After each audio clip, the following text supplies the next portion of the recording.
ତମେ କାଲି ସବୁ ପ୍ରାରମ୍ଭ ବର୍ଗରେ ପଢୁଥିଲ, ଆଜି ଆସି ଦଶମ ଶ୍ରେଣୀ ହେଇଗଲ। ଏତେ ଜଲ୍ଦି ବଡ ହେଇଗଲ। ଏଠୁ ଗଲା ପରେ ତମେ ତ ଭୁଲିଯିବ। କେମିତି ଭୁଲିବ? ଜାଣିଛନ୍ତି ଏଇ ଆମର ସବୁବେଳେ ଆସିବ ମୋରେ ସିଗାରେଟ ବୁଝିଦବ, ଆଉ କୋଳରେ ବସିବ ଗୁରୁମା ଗେଲ କର ମୋ କୋଳରେ ଶୁଶୁ କରିଦବ। ମୁଁ କେମିତି ଭୁଲିବି ଆମର ଦୀପାବଳିକୁ? ଇଆ କଥା କୁହନି। ପ୍ରଥମରେ ଯେତେବେଳେ ଆସିଲି ଏମିତି କରି ଆଉ କରିଦେବି।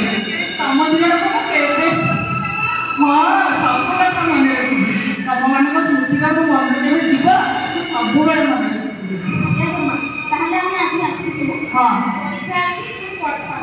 ତମେ ଏଥର ପରୀକ୍ଷା ଦଶମ ଶ୍ରେଣୀ ପରୀକ୍ଷାରେ ଭଲ ପାଠ ପଢ।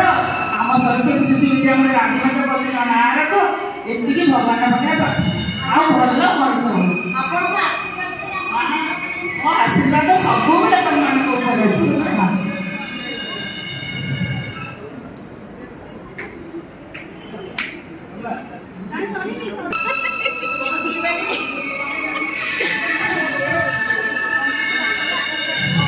ଆଜି ବିଦ୍ୟାଳୟ ନୁହେଁ, ଏ ମନ୍ଦିରରେ ଆଜି ମୋର ସେବା କରିବାର ଶେଷ ଦିନ।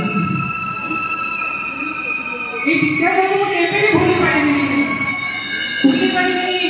ମୋ ପ୍ରିୟ ଗୁରୁଜୀ ଗୁରୁମାନଙ୍କ ସହିତ କଟେଇଥିବା ସେ ଅମୂଲ୍ୟ ସ୍ମୃତି ଭୁଲି ପାରିବିନି।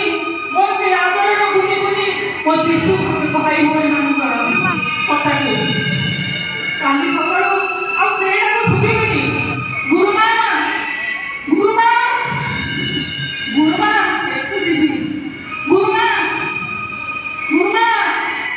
ଭାଇ ଭୋକ ଲାଗିଲାଣି। କାଲିକୁ ଆଉ ସେ ଡାକ ମୋ କାନରେ ଶୁଣିବନି। ଆଉ ମଧ୍ୟ ଭୁଲି ପାରିବିନି ମୋର ସୁଖ ଦୁଃଖରେ ସବୁବେଳେ ମୋ ସହିତ ଠିଆ ହେଇଥିବା ମୋ ପରିଚାଳନା ସମିତିର ମୋ ଭାଇମାନେ। କେବେ ଭୁଲି ପାରିବିନି ସମସ୍ତଙ୍କ ସ୍ମୃତିକୁ ଏ ହୃଦୟ ଭିତରେ ଶାନ୍ତି ରଖି ଆଜି ମୋ ସେବା କାର୍ଯ୍ୟରୁ ମୁଁ ଚାଲିଛି। କ'ଣ କରିବା? ଏତେ ବିଚିତ୍ର ନିୟମ ଦୁନିଆ। କଥାରେ ଅଛି ପରା, ଏହି ରହିବେ କାହିଁକି ଭଗବାନଙ୍କ ଭୂମି ତଳେ, ସର୍ବେ ନିଜ ନିଜ ଅଭିନୟ ଛାଡ଼ି ବାଉଡ଼ି।